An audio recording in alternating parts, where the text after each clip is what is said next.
Алгач өзүңүзгө кичине токтоло кетсеңиз эмгек жолуңузга каяктарда иштеп бияка келдиңиз? Мен Халмурзаев Мурат Мирполотович, өзүм 1983-жылы Жалал Абад областына караштуу Сузак районунун Бек Абад айылында төрөлгөнмүн. 2000-жылы 11-класста аяктагандан кийин Ош медициналык факультетинде тапшырганмын. Ош мамлекеттик университетинин медицина факультетине тапшырып, 2006-жылы аяктап, ошол эле жылы 2006-жылы 2008-жылдары клиникалык ординатурада Ош областтык ооруканасынын отоларингология адистиги боюнча клиникалык ординатурада өткөнмүн. Ошол эле мезгилде 2009-жылы Ош областтар аралык бириккен клиникалык ооруканасында лор дарыгер болуп, аны менен кошо айкалыштырып Ош медициналык факультетинде экстремалдык медицина кафедрасында мугалим болуп иштеп келгем. Анан 2017-жылы Ош мамлекеттик университетинин аспирантурасында азыркы күндө окуп, быйыл бүттүм. Буюрса жакынкы ушул жылдары өзүм темам боюнча защитага аракет кылып жатам. Лор боюнча, тармагы боюнча. Ошол. Анан бул билим берүү тармагына кандайча? Билим берүү тармагында эми Ош мамлекеттик университетинде иштеп жүргөндө бул Ош медициналык колледжинде дагы штаттан сырткары часовик болуп лор предмети боюнча сабак берип жүргөнмүн. Ошол боюнча бул жака келип калдык. Эми азыр ошондо бирок практиканы таштаган жоксуз, Жок, азыркы күндө Ош областтык ооруканасында дарыгер лор врач болуп иштейм. 0,25 ставкада иштеп жатам. Эми эки тармак кайсынысы жеңил, кайсынысы кыйын, кайсынысы кызыктуу? Билим берүү тармагы, дарылоо тармагы. Эми ар бир кесиптин өзүнүн кыйынчылыгы бар. Эми дарыгер катары дагы өзүнүн кыйынчылыктары бар. Эми баягы бизде областтык ооруканада жанагы дежурство деп коет. Жумасына ар бир врачты бир жумадан күнү түнү дежурствого коет. Алда телефондор өчпөш керек, күнү түнү дайыма ургенство. Ургенство. Больница менен байланышта болуш керек. Анан кийин ар бир келген больнойдо эми өзүнүн дагы түйшүгү бар, операция бар, операциядан кийинки результаттары бар. Ошондо эми ал оорунун деле врач катары дагы мугалимдик кесиптин дагы өзүнчө кыйынчылыгы бар. Бирок мугалимдик жеңил, Эми экөө бирдей эле болуш керек. Медицинада оору жок, аны айыктырып так диагноз коюу деген жок. Бул жерде эми даяр предмет, окута бересиң, материалдар бар. Материалдарды бар, бирок окуунун кийинки окуткан студенттеринин кийинки билим деңгээли да ойлонуп турат да, кийин да аларга иш таап кетсе, анан каерде окугансың, ошол колледжде окуган болсо, ал жерде эми ал жактагы иштеп жаткан жердеги дарыгерлердин отзывдары, бул колледжде окуп кеткен студенттердин ал жактары да кичине ойлонуп турат. Азыркы күндө эми былтыркы жанагы онлайн болгондуктан бир 2 жылдан бери уже быйыл эми офлайнга өтүп калдык. Былтыры билим деңгээли студенттердин чынын айтканда түшүп кеткен экен да, баягы онлайнда.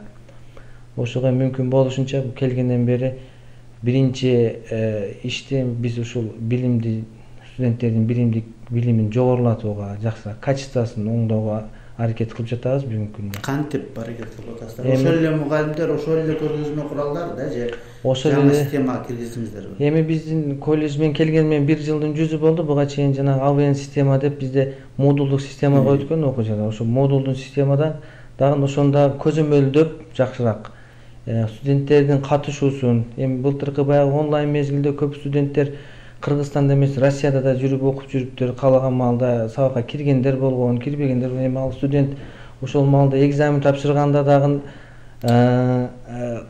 каякта туруп тапшырганда билбейсиз. Анан ошол көп билим берүүгө дагы көп терс таасирин тийгизиптир да. Анан кийин бүгүнкү күндө бардык студенттерди катышуусун, бүгүнкү күндө лекцияга, практический сабактарга катышуусун катуу көзөмөлгө алып атабыз. Былтыркы жылдары ошол көп студенттер окууга келбейли бүтүрүп жүргөндөр да болуп жүргөн экен буга чейин.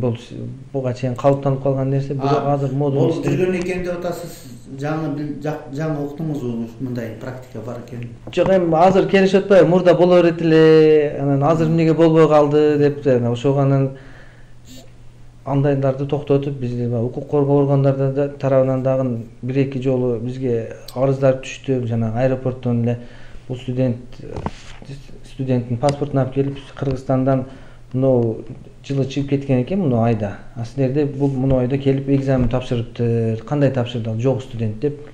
Бул офлайн болгондон кийинки көрүнүш. Ошондой дагы көрүнүштөр болуп жүргөн экен. Анан бүгүнкү күндө алга жол бербей, ушул келбеген студенттерди дыкат бардына көзөмөлдөп, кураторлорго дайындап, окуу иштери боюнча директордун орун басары менен чогуу бардыгыбыз окуунун жүрүшүн текшерип атабыз тынбай.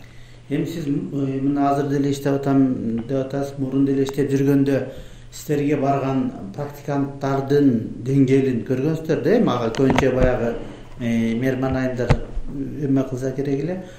Анан азыр биякта текшерип көрдүңүзбү? Азыр кандай экен?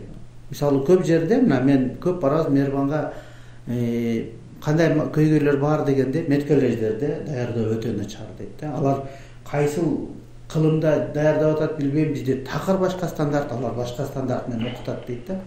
Сиз экөөнү айкалыштыра алдыңызбы же ошол пока стандарттар ошол боюнча эмнеби? Эми пока стандарттар ошол боюнча, себеби биздин Ош медициналык колледжи именно Минздравга карагандыгы үчүн, клиникалык базалар болгондугу үчүн биздин колледжге андай сөз мен келгенден бери уга элекмин. Буга чейин деле биздин медицина колледжинде окуп бүткөндөрдү бардык эле ооруканалар жакшы кабыл алышып, анан даярдыктарын дагы, практикасын дагы жакшы кабыл алып жүрүшкөн да. Бүгүнкү күндө деле бардык клиникалык базаларыбыз бар ар бир ооруканада бизде. Анан ошо биздин өзүбүздүн колледждин жанагы бюджетин бүтүргөн студенттерди жакшы эле кабыл алышып, ишке орношуп атат азыркы күндө. Анан андай жаман биздин колледж боюнча, жаман даярдыктары боюнча жаман сөз уга элекмин. Анан эми ошол колледждин материалдык техникалык базасы кандай? Бүгүнкү күндүн талаптарына толук жооп береби же дагы жаңыртыш керекпи? Материалдык техникалык базасы бүгүнкү күндө эми чынын айтканда толук жооп бербейт.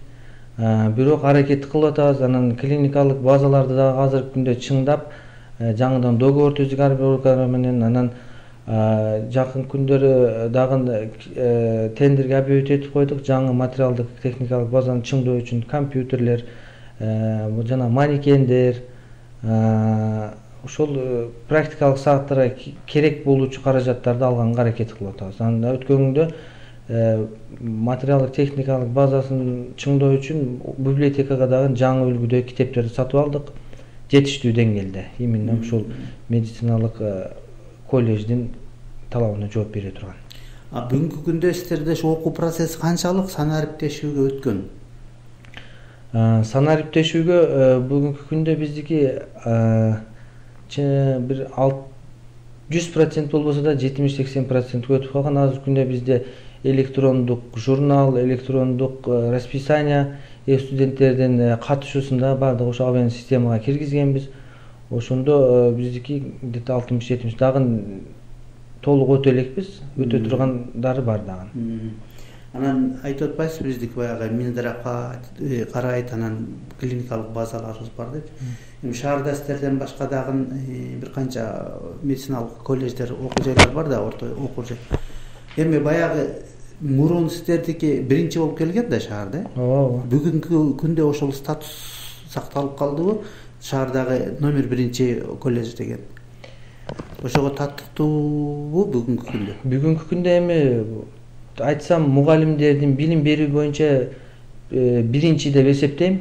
Себеби жанагы азыркы күндө частный медициналык колледждер бар, мисалы үчүн райондорго деле ачылып кетти. Ош шаарынын өзүндө эле 4 медициналык колледж бар. Ал жерден чындыгында контракт менен окугандар көбүрөөк, жалпысы контракт менен. Бизде бюджет контракт көп айкалышкан үчүн бизде бюджетный группа, контракт группа бирдей эле каралат.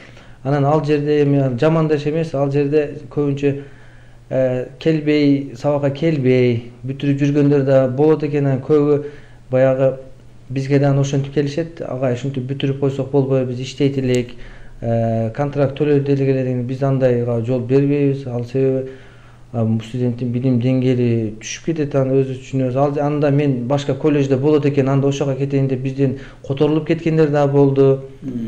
Ошол жагынан. Бирок билим берүү боюнча биздин мугалимдердин дагы биздин клиникалык базабыздын дагы деңгээли жогору деп эсептейм. Анан мына быйыл силерге 30 жылда ачылган. Качан белгилеген атасыздар? Анан ал каганда кандай иш-чаралар болот? Быйыл биздин ошо Минздравдын программасына киргизиш керек эле, аны кирбей калды. Биз ошого жетишпей калды. Буюрса буну жакынкы өзүбүзчө келе жаткан жаңы окуу жылында белгилейли деген оюбуз бар. Азыр күндө жумушчу топ түзүп аракет кылып жатабыз. Андан ошо жакындаганда сиздерге айтабыз. Анда чоң рахмат. Ошол быйылкы мааракеңиздер кут болсун. Сиз баштаган жамаатка ийгилик каалайбыз. Чоң рахмат сиздерге.